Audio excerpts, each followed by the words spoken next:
Morning, another day, another vlog. First time kong pumunta yung tinatawag nilang How Far Villa. Sakto yung pangalan niya dahil malayo nga kung saan kami naka-stay. Ang tagal namin kumuha ng taxi. Pagdating namin doon, under renovation lang pala. Maganda sana sa loob pero dahil nga under renovation, kaya wala kaming ginawa kundi pumunta sa Sentosa. Sobrang ganda ng weather ngayon. Nakikita ko yung dagat, parang gusto ko tuloy maligo. Habang maganda ang panahon, sulitin ang araw at eto na nga, malapit na kami sa Sentosa at Vivo City. Sa tagal kong hindi napunta dito, ang dami na palang nagbago. Ang dami mo nang mapapasyalan at makakainan. At dahil hindi ako mahilig sa rides, naghanap na lang kami ng makakainan. Hindi ko pa nakalahati yung pagkain ko pero tinawag na ako ng kalikasan. Pagkatapos namin kumain, pumunta naman kami sa Grove 3. Hindi mahilig ang son-in-law ko mag-take ng photo or mag-video. Pero this time, kumukuha na rin siya ng litrato. Siyempre, hindi rin papahuli ang inyong auntie. O, diba? Pa-selfie-selfie. At bumili na rin kami ng ticket para makaakyat sa Super 3 Observatory. May takot ako dyan, pero kinaya ko naman. Nalulula kasi ang inyong auntie sa mataas. Pero kailangan kayanin para sa vlogging. $14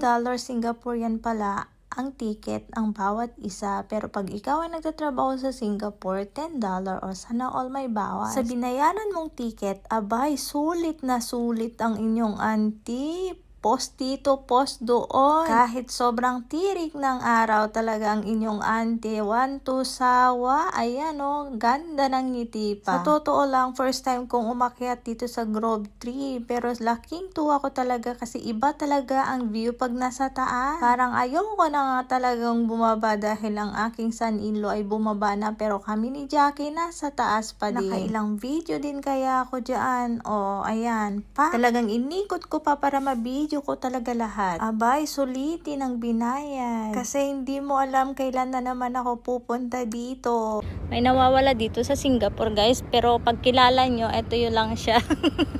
Ito yung nawawala. Kaya nahanap ko na. Pa-picture-picture lang.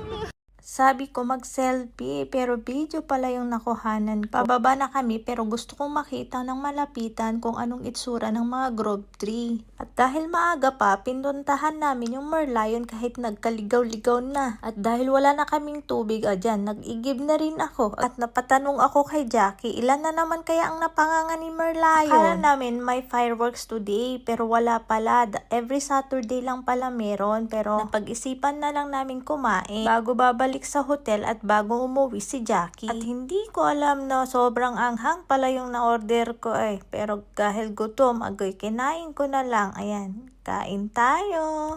Bago umuwi, syempre, nag-video muna tayo. Iba din kasi ang ganda ng gabi. O, diba? Hay, kahit kailan hindi talaga ako magsasawang i-video ang lugar na ito. O siya, hanggang dito na lang. Salamat sa panonood. Bye!